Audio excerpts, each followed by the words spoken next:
சோகமா உட்காந்துருக்காளே என்ன தெரியலையே. என்னம்மா என்ன இங்க உட்காந்துருக்க, எதுவும் செய்யலையா? நீ செஞ்சாலே எல்லாமே சூப்பரா இருக்குமே, நீ செய்வேன்னு வேக வேகமால வந்தேன். சும்மா அப்படியே நடிக்காதீங்க. உங்க அம்மா என்ன பண்ணாங்கன்னு தெரியுமா? நீ சொல்லிட்டு தங்கோ என்ன பண்ணாங்க? இப்போ உடனே கேக்குறேன், என்ன பண்ணாங்க சொல்லு. உனக்கு திட்டினாங்களா இல்ல அடிச்சாங்களா? என்ன பண்ணாங்க சொல்லு. ஓ, உங்க அம்மா அடிக்க வேற செய்வாங்களா? அடிச்சுதான் பார்க்க சொல்லு. என் கையை நான் பூ பறிச்சுக்கிட்டு இருக்குமா?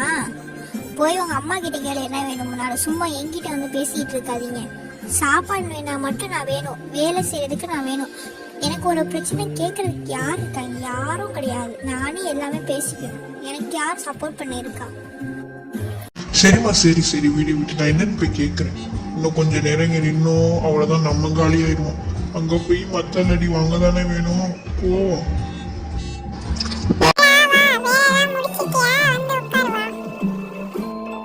எல்லா வேலையும் முடிஞ்சிச்சுமா. சாப்பிட்டீங்களாமா?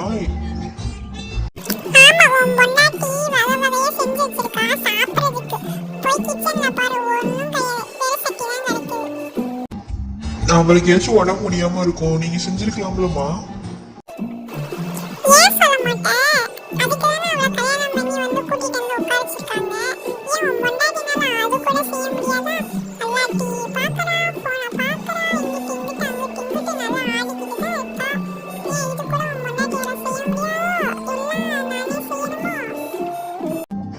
இல்லம்மா அதுக்கு இல்ல, அவனுக்கு உடம்பு முடியலன்னு சொன்னேன். சரி விடுங்க, ஹோட்டல்லே ஆர்டர் பண்ணிக்கலாம்.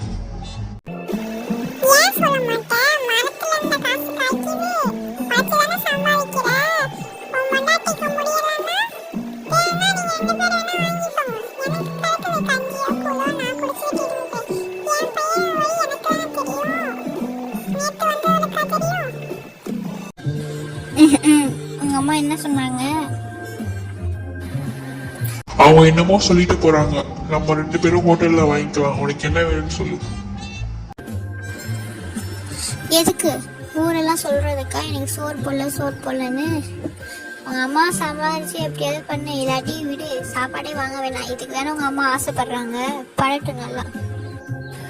ஏன்னா நீங்க 2 பேரும் சண்டை போட்டீங்கன்னா அதுக்கு நான் என்ன பண்ண முடியும்? விடிங்க, உங்க 2 பேருக்குமே சோறு வேணாம், எதுவும் சாப்பாடு வேணாம். நான் சாப்பிட்டு பேசாடு படுக்கிறேன். வீட்டுக்கு வரல, அதான் நான் பண்ண மொத்த தப்பு.